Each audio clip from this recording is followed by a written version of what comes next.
Howard Schultz, from a struggling boy to a coffee empire.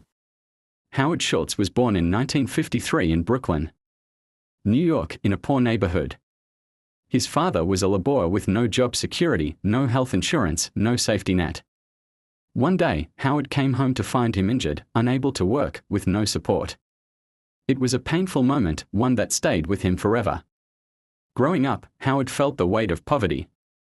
But he also carried something powerful, a dream.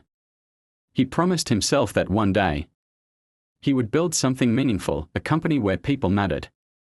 He worked his way through college, taking odd jobs to survive.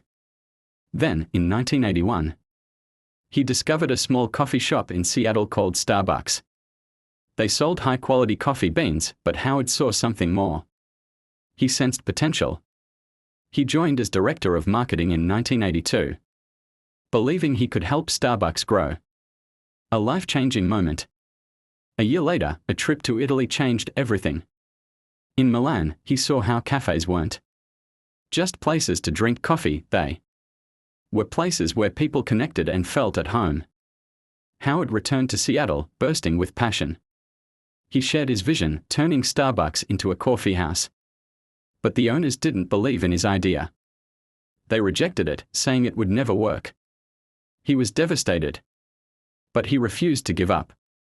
So, he left Starbucks and opened his own coffee shop, Illinois Giornale.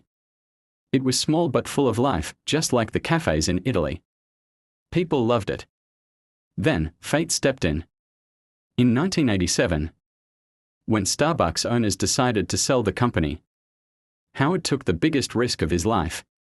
He borrowed money, found investors, and against all odds, bought Starbucks, turning a coffee shop into a global family.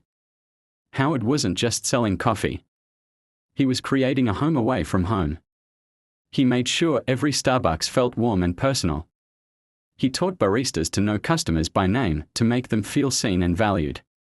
But he didn't stop there. He remembered his father's struggles, the pain of working without security. So, he did something unheard of. He gave health insurance and stock options to all employees, even part-timers. To him, Starbucks was more than a company. It was a family. As Starbucks expanded, many doubted him. They mocked the idea of paying so much for coffee. But Howard never lost faith. He knew Starbucks wasn't just about coffee, it was about connection and care. In 1992, Starbucks went public. And what started as a tiny coffee shop became a global phenomenon. A dream that changed the world. Howard Schultz built more than a business, he built a movement. He proved that success isn't just about money. It's about people, purpose, and passion. His story is proof that dreams don't come easy. But if you believe, truly believe, nothing is impossible. Because sometimes, the boy who grows up with nothing becomes the man who gives the world something beautiful.